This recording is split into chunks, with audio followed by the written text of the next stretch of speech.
Hi, it's Craig from Craig's To Do List Book Buzz. I'm so excited to chat with author Tracey Lange, whose third novel, What Happened to the McCraes, just was released by Caledon Books. Is that how you say it? Caledon. Celadon. Caledon. Yep, great. Tracy, we're really excited about this book up in the North Country because it's all set in Potsdam, an area that we know really well. And why don't you talk a little bit about the book and why it's Potsdam is such a great place for it to happen? Sure. So what happened in McCrae's is basically the kind of an intimate exploration of a marriage that has fallen apart. And our when the story opens, our couple is divorced and living in obviously opposite sides of the country. But he is called back home to Potsdam, where he's from, where he lived most of his life when his father has a medical emergency. Um, so he returns home back into the small town and close orbit of his ex-wife, and they kind of have to navigate this living being in the same space where they shared a life for so long, and now they have separate lives. So um, all my books so far take place in New York. I've just kind of drawn to writing about New York. That's where I come from, even though I haven't lived there in a long time now.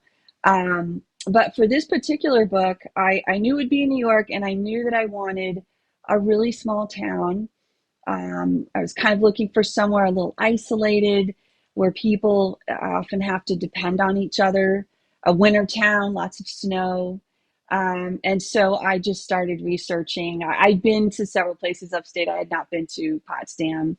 But I just started looking around and researching and came across Potsdam, and it had just some really rich history and personality, and it had the two universities there, which kind of added a nice layer to work with. So I researched all of that and then made a visit there, and that kind of sealed the deal for me. It just felt like a perfect backdrop for this story. Yeah, um, we're happy because sometimes we feel like we're the end of the world, the end of the earth. When people hear New York State, they don't realize that places like Potsdam exist. And I spent a lot of time up in St. Lawrence County. And what about hockey? There's a hockey element in it too. We also love hockey. So Yes. did that how was that part of your research, or when you went up there you thought like hockey's really cool here? Yeah, it's kind of followed once I landed on the location. I knew there'd be a sport. I wanted a kids team, and that's a big part of the story. And of course, once you choose Potsdam, it's very much a hockey town. I had to do quite a bit of research because I knew the basics. I'd been to some Rangers games growing up, but it also felt like the perfect part of the perfect backdrop for this story. It's such a physical sport, such teamwork, which is kind of a theme.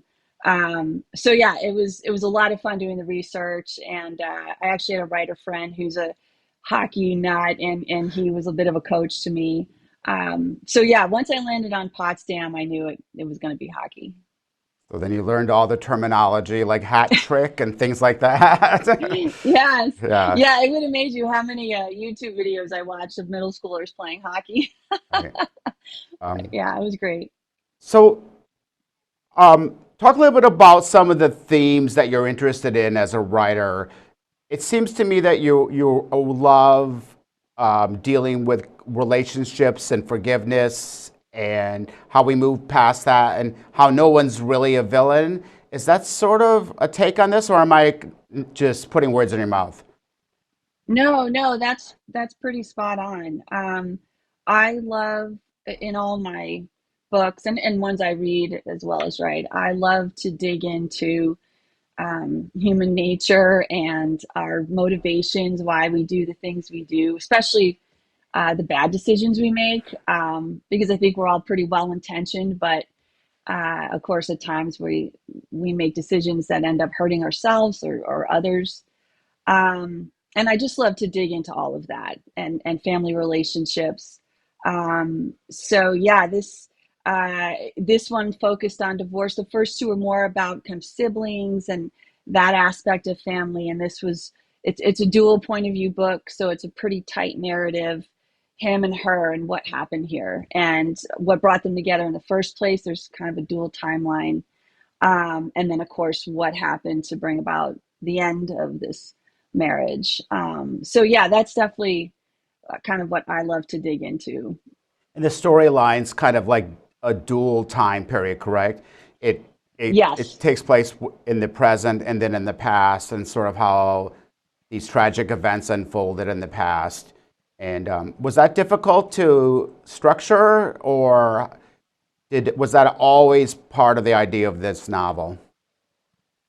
When I set out, I spent a long time getting to know the characters, and then when I started my first draft, I did know that I wanted a dual point of view book. I wanted to look at it from both sides.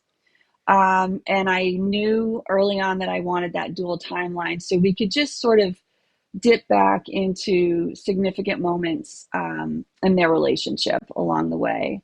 So those things were with me from the beginning. I did not know how the book would end when I started writing it. I didn't know actually why they ended up divorced. That sort of, I kind of found that. It unfolded to me as I wrote that first draft. So there were some things I did know and some things I didn't know. But the dual timeline was there from the beginning. I love the idea of coming home in the hometown story. There's been a lot of stories about people coming home and dealing with the past and how important that is. And I think some people are surprised when they go home how healing it can be. And I think with your character originally, I don't think that was something he suspected would happen. No, no, he kind of figured he would get back there, do what he needed to do to help his dad and get back out. He Right. was hoping to fly, I think, under the radar. But of course, then things came up and his dad needed him longer than he thought. And so he ended up sticking around. But you're right, then all sorts of things started to come into play, such as the hockey team they asked him to kind of step in and help out with. And of course, his ex-wife is part of that team. She kind of manages it. So things like that come up that really force both of them to kind of work together and communicate and start to face some of the old um, baggage that they've been carrying around. And it seems like everybody has baggage or a wound. Speaking of that, um, is that sort of one thing that you're interested in? Is sort of showing how we're all flawed and how we can still move forward no matter how flawed we are or how flawed we think we are? Yeah, I think we are. That's a great way to put it. But yes, that same idea that nobody's just all bad or all good. We all make mistakes, sometimes terrible ones. And so that is something that I tend to love to write about and explore. And shame or guilt that we carry around for certain things and how destructive it can be, and yet how healing it can be when we do finally confront it. So that was all part of this story and taking a close up look at this relationship. For you as the author, what are you hoping that people get out of the book? Or I know you probably don't have everybody gets something different, but what has been some of the reaction of the readers, and have any of them surprised you?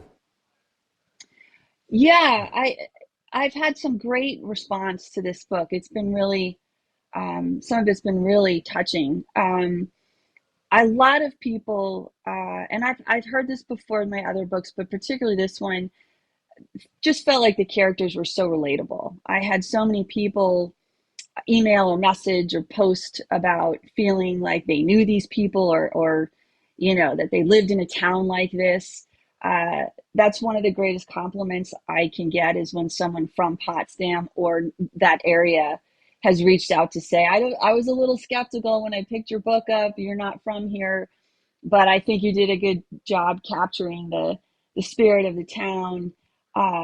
So that's a really nice thing to hear. And I have actually had a few people reach out to let me know that they'd been through similar experiences that these characters had been through, and that it was helpful to them, and maybe even brought a little bit of healing.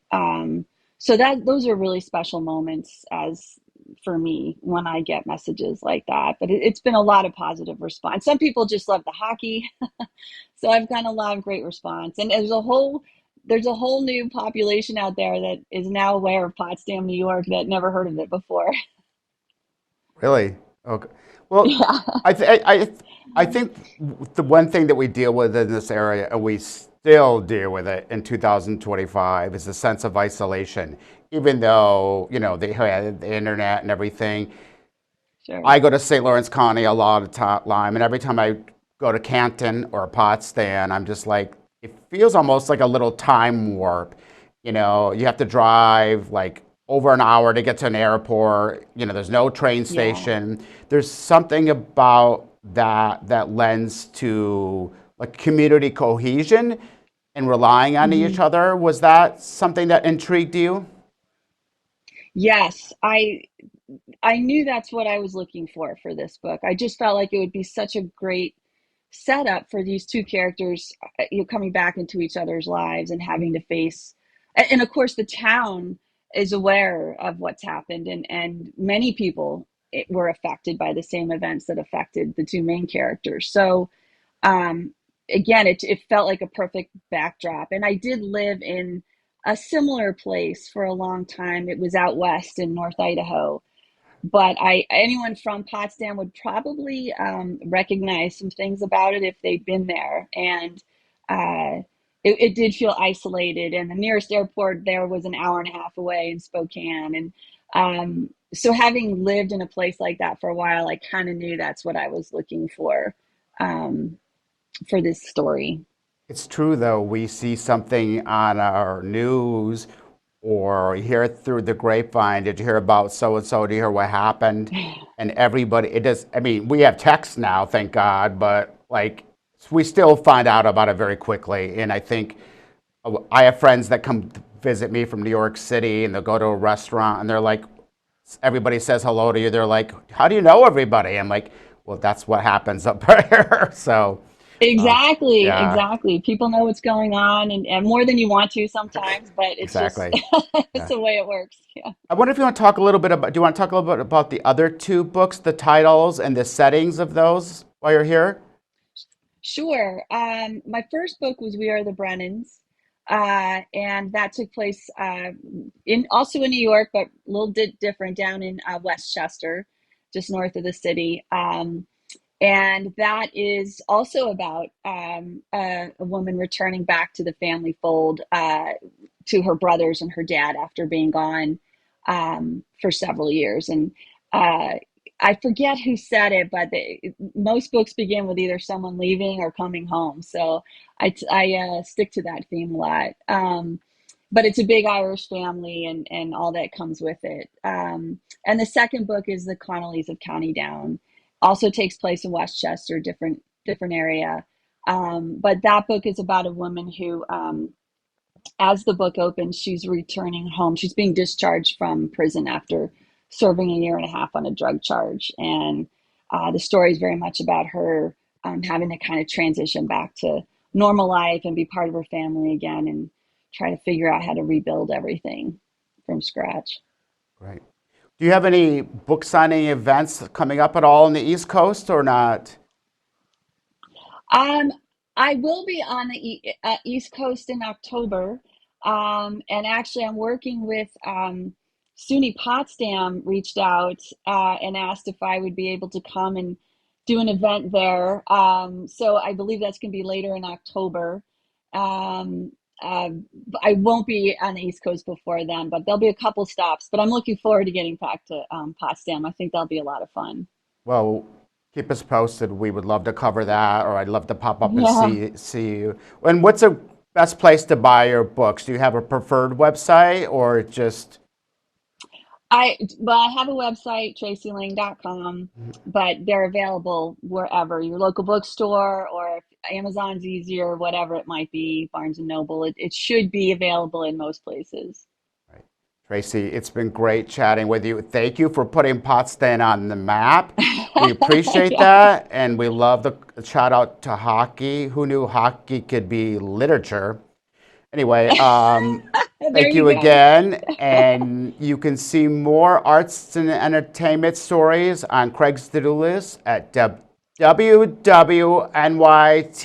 wwnytv.com. Thank you, Tracey. Bye bye. Thank you. Bye.